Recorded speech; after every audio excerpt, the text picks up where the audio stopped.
Hi, I'm Brenda Quintana, and today I'm going to show you how to make these cute little Valentine's Treat boxes. My inspiration for this box was the Stampin' Up! Love Valentine's boxes on page 17 of the Occasions mini catalog. I wanted to make a grown-up version of the box, or a box that I could use for other occasions. This is what the box looks like on the inside.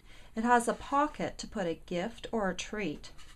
My box is just a little bit wider than the Love Bot boxes, but that just means that there's room for more chocolate or candy. All the supplies that I have used are from Stampin' Up! Except for the Score Pal. The stamps that I used are the I Heart Heart stamp set, the I Love Love wheel, and the Happy Valentine's Day from the Teeny Tiny Wishes stamp set. For a complete list of the supplies that I have used, please see my website at qbsquest.com. Okay, let's get started. You need to start off with a piece of cardstock that is 8.5 by 9.5 inches long. I will show you how to score using the Score Pal. If you're using another way to score, please start scoring on the 9.5 inch side. You will need to score at 3 inches, 3 3/4 inches, 6 3/4 inches, and 7.5 inches. If you're scoring using the Score Pal, start off by scoring at 3 inches and 7.5 inches.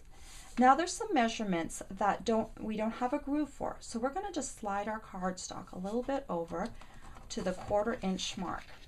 Make sure your cardstock is still along the top and move your cardstock over 2 ticks from the side. That's the 1/4 inch mark. And now you will score at 4 inches and you will score at 7 inches. Now you're going to turn your cardstock to the 8.5 inch side.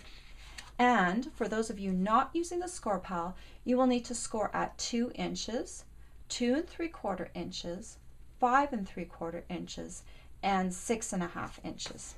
If you're using the Score Pal, start off by scoring at 2 inches and then score at 6.5 inches. Again, we will need to shift our cardstock over to the same spot as before. Move it over 2 ticks on this side to the 1/4 inch mark, and then you will need to score at 3 inches and you will need to score at 6 inches. Okay, now we've done our first part of the scoring. I have taken a piece of cardstock and I've actually enhanced the score marks so you can see it a little better because I need to cut off all of these corners. Okay, we're going to start by cutting off this corner. We're going to start at the second one in, the second score mark in from the side. So just cut along your score mark like that.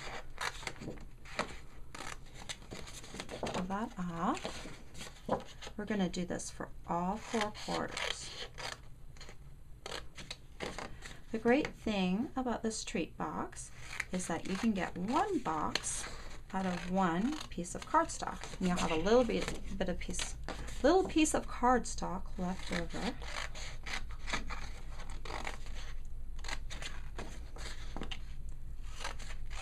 Just a little bit more to go.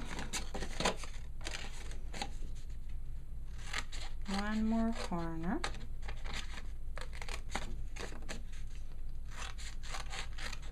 Okay, there you go. Now I need you to identify the sides.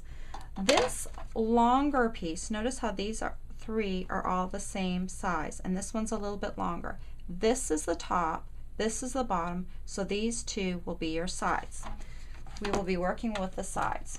We'll take a ruler and a pencil, and notice how the side's 3 inches long. You're going to make a mark at the 1 inch line and a mark at the 2 inch mark. We'll do the same thing for the other side. Need to make a mark at the 1 inch and the 2 inch. So you can see where you need to cut. I'm going to make a pencil line for myself from the mark that I just made to the first score line right at the side.